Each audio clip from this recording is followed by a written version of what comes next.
Bom dia, boa tarde, boa noite, pessoal, né? Dependendo de que horas vocês vão escutar essa aula. Saudações. A gente vai continuar a nossa disciplina de Direito Processual do Trabalho através dessas aulas gravadas. Eu vou estar sempre gravando aula para vocês, né, trazendo junto com o slide e o material de apoio, tá? Fora isso, a gente vai ter semanalmente os exercícios, né? E eu vou deixar aberto para que vocês tirem dúvidas, né? E alguns questionamentos que vocês tiverem a respeito da própria disciplina. Enfim, a gente vai dar continuidade, tá? Ao que já estava acontecendo nas nossas aulas presenciais. A gente começou a haver competência em razão da matéria, né? A gente viu a respeito de competência.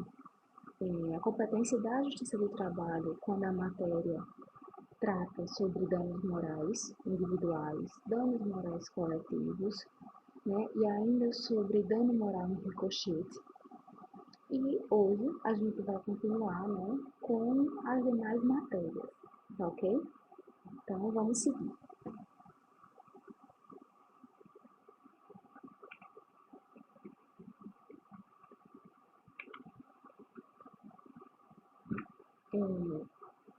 Quando a matéria trata de FGTS, né?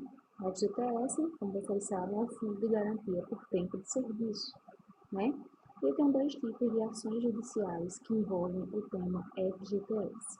A primeira ação judicial que eu posso ter é aquela que envolve o trabalhador, né, e a Caixa Econômica Federal. Que ação é essa, tá?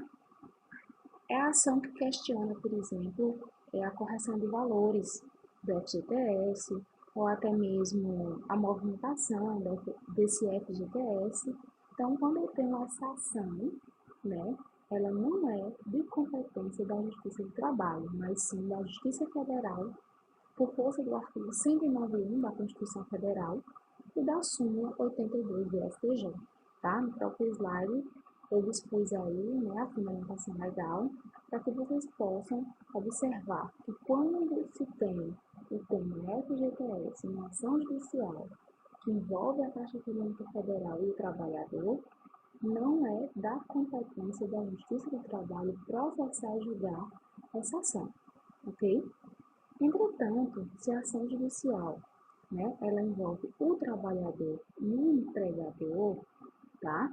E o tema é o FGTS, como por exemplo a liberação desse FGTS, o pagamento dos valores de FGTS ou de uma indenização substitutiva porque o FGTS não foi pago ou porque ele não foi recolhido, né? Todo esse tipo de ação, aí sim, né, que não é contra a Caixa Econômica, é contra o empregador, esse tipo de ação é sim de competência da Justiça do Trabalho, tá? Então, quando eu tenho o tema de FGTS, eu tenho que atentar, porque eu posso ter duas situações. Uma em que a competência é sim da Justiça do Trabalho e a outra que a competência não é da Justiça do Trabalho, ok? Eu espero que tenha ficado claro, né? Bem simples essa questão de competência, mas é bastante importante. Ainda em razão da matéria, a gente tem aqui o cadastro do PIS/PASEP, tá? Vou falar de forma bem breve sobre o PIS/PASEP para vocês, que é um programa de amparo ao trabalhador, né, para fins de financiamento do seguro-desemprego e do abono pecuniário, tá? Então, toda vez que o empregado, seja ele da rede privada, ou seja ele da rede pública, seja ele seletista, ou seja ele estatutário, né, servidor público, ele tem que ser cadastrado nesse programa, tá? O programa do PIS, né, é diretamente ligado ao empregado seletista da rede privada e o PASEP ao servidor público, tá? Mas os dois têm a mesma natureza jurídica, qual é o financiamento do seguro-desemprego e do abono pecuniário. Quando é que eu tenho uma ação, né, de cunho trabalhista? Aqui, quando não há o cadastramento do trabalhador, seja esse trabalhador seletista ou servidor estatutário, né? Quando eu não tenho esse cadastramento, o cadastramento do trabalhador, perdão, nesse programa, tá? Então, a súmula 300 do TST deixa bem claro que nesses casos de falta de cadastramento, né, cabe sim uma ação judicial na Justiça do Trabalho, tá? É de competência sim da Justiça do Trabalho processar e julgar ações que versem sobre a falta de cadastramento do trabalhador no PIS/PASEP, ok? Então, vamos continuar com as nossas análises aqui acerca da competência. Vamos lá. O seguro-desemprego, tá, gente? Seguro-desemprego, também falando a grosso modo, né? É um benefício que é pago temporariamente ao trabalhador de carteira assinada que foi mandado embora sem justa causa, tá? Então, quando é que eu tenho uma possibilidade de ação judicial relativa a seguro-desemprego?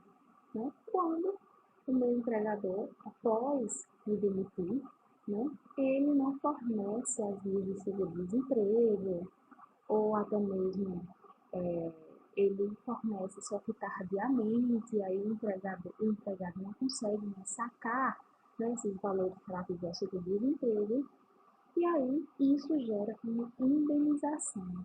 E essa ação indenizatória, tá, ela é de competência da Justiça do Trabalho, tá certo? Conforme o entendimento da súmula 389 do TST. Continuando, eu tenho ainda a questão do servidor público, tá? O servidor público, ele tem previsão aqui no artigo 114, inciso 1 da Constituição Federal. O que acontece? O artigo 114, inciso 1, né, da Constituição Federal, ele é bem claro quando ele diz que todas as demandas, né, relativas a todos os tipos de trabalhadores e que envolvam uma prestação de serviço, ela é de competência da Justiça do Trabalho. Então, estariam incluídos aqui os servidores públicos, né? Após a emenda 45 de 2004, que eu já falei para vocês nas nossas aulas presenciais, que amplia a competência da Justiça do Trabalho, os servidores públicos, eles estariam, né, incluídos aqui no artigo 114.1 da Constituição Federal. Então, havendo alguma lei, né, alguma ação judicial que envolvesse servidor público, tá? E lembrando, gente, que servidor público é diferente de empregado público. Servidor público é aquele servidor estatutário, que tem um regime estatutário. O empregado público não. Ele trabalha na rede pública, na seara pública, mas ele é seletista, né? São os empregados, por exemplo, dos bancos, da Caixa Econômica Federal e do Banco do Brasil. Eles são seletistas, ok? Mas voltando, então o servidor público estaria incluído aí na competência da Justiça do Trabalho. Entretanto, a ação direta de inconstitucionalidade 3395, né, em que o STF participou, tem um entendimento de que não, de que o servidor público, nesse caso, tá, ele não está incluso aí na apreciação da Justiça do Trabalho. Por quê? Entende o STF, a partir dessa ação direta de inconstitucionalidade, que a relação entre o servidor público, né, e a administração pública é uma relação administrativa e não uma relação de natureza jurídica trabalhista, tá? Embora eu entenda de forma diferente, eu entendo que, por mais que esteja na seara pública, né, e que eu tenha o direito administrativo regulando parte dessas relações, mas no dia a dia, e de acordo com o princípio da primazia da realidade, né, o que a gente tem é sim uma relação de trabalho, tá? Mas o STF entende de forma diferente e por isso, né, qualquer ação judicial que demande qualquer direito violado de servidor público não é de competência da Justiça do Trabalho, mas sim da Justiça Federal, né? Se o servidor, se o empregador público for a União, ou da Justiça Estadual, em sendo esse empregador público o município ou o Estado, tá? Então, vou ter um trechinho aqui, ó, da ADI para vocês, né? Em sua decisão, o relator lembrou que o plenário do STF referendou liminar na ADI 3395, suspendendo qualquer interpretação dada ao inciso 1 do artigo 114 da Constituição Federal, na redação dada pela Emenda Constitucional 45 de 2004, que incluía na competência da Justiça do Trabalho a apreciação de causas instauradas entre o poder público e seus servidores, de caráter tipicamente jurídico-administrativo, tá? Então, aqui o STF entende que, né, o caráter dessas relações entre o poder público e seus servidores é de natureza administrativa, né, e não de natureza trabalhista. Então, por isso, não cabe aqui à Justiça do Trabalho para processar e julgar a demanda, né, ligada a servidor público, tá, gente? Tá aí a explicação, né, sobre isso. Dando continuidade,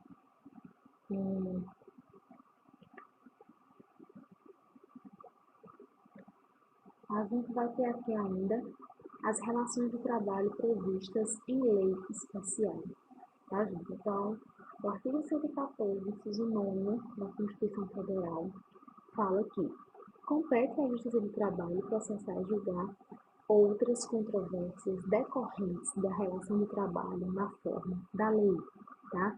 Então, se eu tenho, por exemplo, uma relação de trabalho que é regida por uma lei específica, não vai competir à Justiça do Trabalho processar e julgar essa ação, dessa relação, né, trabalhista, mas cabe à justiça comum, à justiça civil. Então, por exemplo, se eu tenho uma relação de trabalho que envolve representante comercial, seja ele pessoa física, seja ele pessoa jurídica, tá? Eu tenho a Lei 488665, que fala justamente sobre como são essas relações de trabalho com o representante comercial. Então, não cabe aqui à Justiça do Trabalho processar e julgar qualquer demanda relativa, né, às relações de trabalho em que são regidas por lei própria. Então, tendo lei própria que regulamente aquela situação laboral, aquela relação de trabalho entre as partes, né, não cabe à Justiça do Trabalho processar e julgar essa demanda, mas a Justiça Civil, a Justiça Comum, tá ok? Ainda em razão da matéria, tá? Competência em razão da matéria. Deixa eu ver. A gente vai ter aqui as penalidades administrativas impostas pelos órgãos de fiscalização, tá? Previsão no artigo 114, inciso 7 da Constituição Federal. Lembrando, gente, que esse artigo 114, né, da Constituição, ele tem vários incisos e ele fala justamente sobre a competência da Justiça do Trabalho, que foi ampliada, né, pela emenda 45 de 2004. Então, vamos lá. Compete à Justiça do Trabalho processar e julgar as ações relativas às penalidades administrativas impostas aos empregadores, tá, pelos órgãos de fiscalização das relações de trabalho. Então, vamos lá. O que é que significa isso? Né? Qual órgão de fiscalização de relações de trabalho que a gente tem no Brasil? O Ministério do Trabalho e Emprego. Tá ok? E aí, esse Ministério do Trabalho e Emprego, através da Superintendência Regional do Trabalho, né, que é a chamada antiga Delegacia do Trabalho, essa nomenclatura Delegacia do Trabalho não existe mais, agora é Superintendência Regional, através do fiscal do trabalho, por exemplo, multa uma determinada empresa, né? E aquela multa ela deve ser paga. É uma multa administrativa que cabe ao empregador pagar aquela multa. E aí, o empregador não paga. E o empregador não pagando, né, cabe uma ação de execução daquela multa, para que haja o pagamento. Por parte de quem? Da União. A União pode executar aquela dívida, tá? E Em a União executando essa dívida, cabe à Justiça do Trabalho processar e julgar essa demanda executiva, essa ação de execução, tá certo? Então, é quando eu tenho o caso do artigo 114, inciso 7, é justamente quando eu tenho a possibilidade, né, da Justiça do Trabalho processar e julgar na parte executória esse tipo de ação judicial, decorrente de quê? Das penalidades administrativas que foram impostas pelos órgãos de fiscalização. Tá ok? Ficou claro, gente? Tá? Ainda dando continuidade, a gente tem, é bem extensa essa competência em razão da matéria, tá? Mas a gente já está finalizando. Eu tenho aqui o direito de greve, tá, gente? O direito de greve é algo que acho que é bem batido, bem comum para vocês ouvirem falar sobre isso, né? E quando é que eu tenho a Justiça do Trabalho para processar e julgar essas demandas, tá? Tenho necessariamente aqui as ações que envolvem reparação pelos danos causados pelos sindicatos ou empregados no exercício irregular de greve. Então, eu tenho a lei de greve, que é a lei 778389, regulamentando de que forma, né, os trabalhadores podem realizar a greve. E aí, em havendo uma greve em que os trabalhadores ou seus sindicatos, né, atuam de forma irregular, ou seja, fora do que a lei 778389 permite, tá? Cabe sim ação judicial na Justiça do Trabalho, tá? Botei até aqui um exemplo para vocês, que é o exemplo necessariamente das ações possessórias, tá? Esbulho, turbação ou interdito proibitório. Então, por exemplo, eu tenho uma greve exercida de forma irregular, ou um grupo de trabalhadores ou sindicato desses trabalhadores invade a empresa e quebra a máquina e destrói mobília. E aí, tá? Pode o empregador entrar com ação de interdito proibitório?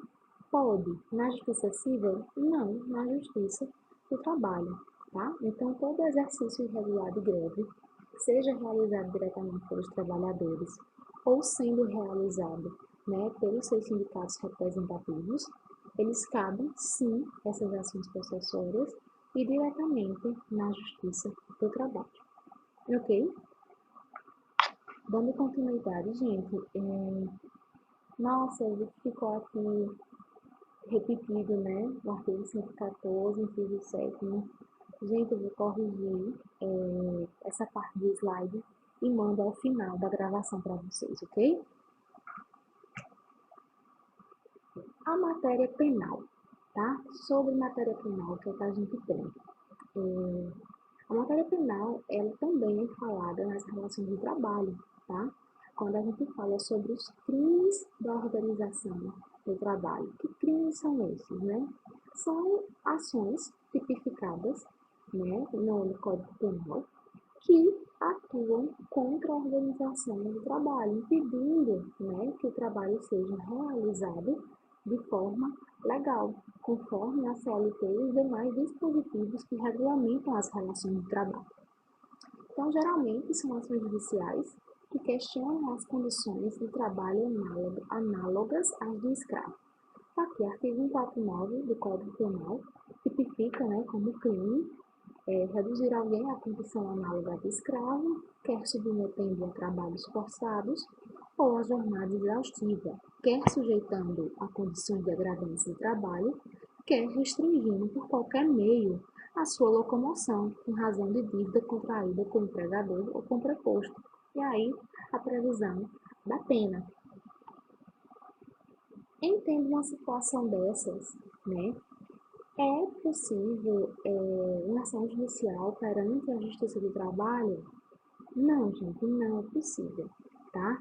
Não é de competência da Justiça do Trabalho processar e julgar ações penais, ainda que oriundas de relação de trabalho, né? Cabendo feito à Justiça Estadual ou à Justiça Federal, conforme o entendimento do STF, no recurso ordinário 398041 de 2006 e na ação direta de inconstitucionalidade 3684. Então, o que é isso, tá? Em 2006, surgiu uma denúncia contra os fazendeiros no Pará de que eles estavam, né, realizando trabalho escravo. E aí foi suscitada, né, uma denúncia na Justiça Federal, uma ação judicial começou a tramitar, e aí a Justiça Federal disse que não era competente, né, para julgar ações que envolvessem matéria trabalhista, né? E apesar de ser penal, é um crime, a matéria, as condições análogas à do escravo, mas, né, como oriundas de relação de trabalho, o TRF, né, a Justiça Federal, na verdade, entendeu que não era cabível. Né, não era, a Justiça Federal não era competente para processar e julgar essa ação. Então, o Ministério Público entrou com um recurso extraordinário, e nesse recurso extraordinário o STF entendeu, tá, que é sim possível que a Justiça do Trabalho não seja competente para processar e julgar ações em matéria criminal, com base no artigo 109, inciso 6 e no parágrafo 5º. Então, o artigo 109, inciso 6, fala que compete aos juízes federais, né, processar e julgar os crimes contra a organização do trabalho, foi deixando bem claro que não é de competência da Justiça do Trabalho, né? E nos casos determinados por lei, contra o sistema financeiro e organizamento financeiro. E o parágrafo 5º, ainda desse artigo 109 da Constituição Federal, fala que, havendo, né, grave violação de direitos humanos, cabe lá ao Procurador-Geral da República suscitar um incidente de deslocamento de competência do STJ para a Justiça Federal, ou seja, né, aqui a possibilidade trazida pela Emenda Constitucional 45 de 2004, que fala sobre a federalização, né, dos crimes que há grave violação de direitos humanos, né, e a redução do ser humano às condições análogas de escravo é sim considerado um crime de grave violação de direitos humanos. Então, havendo essa possibilidade de federalização desse crime, né, juntamente com o que diz o artigo 109, inciso 6 da Constituição, o STF entende, por meio desse recurso ordinário e dessa ação direta de inconstitucionalidade, que a Justiça do Trabalho ela não tem competência para julgar ações penais, né, ainda que decorrentes de relações de trabalho, tá? Que cabe à Justiça Federal, nesse caso específico, ou à Justiça Estadual, tá? Depende do caso concreto, mas que jamais vai caber à Justiça do Trabalho, né, a processar e julgar esse tipo de ação, tá? Não só por isso, mas por outras razões. O magistrado trabalhista, ele não é preparado tecnicamente para lidar com demandas penais, né, com matéria criminal. E existe um código de processo penal, existe um código penal, existe uma demanda penal própria para receber esse tipo de questionamento, né? E magistrados e demais funcionários serventuários da justiça com competência técnica para tal, ok? Então, gente, eu acho que competência, a gente encerra, tá? A nossa disciplina, a nossa matéria, na verdade, de competência em razão da matéria. Aqui eu deixo para vocês a nossa bibliografia. Já falei dessa bibliografia no início das nossas aulas, mas trago novamente para vocês uma bibliografia que eu utilizo, né? E próxima gravação de aula eu trago para vocês ainda sobre competência, mas em razão da pessoa e em razão do local ou território, tá? Mas em razão da matéria, a gente encerra aqui a questão da competência, tá? Qualquer dúvida, por favor, vocês entrem em contato comigo. Obrigada.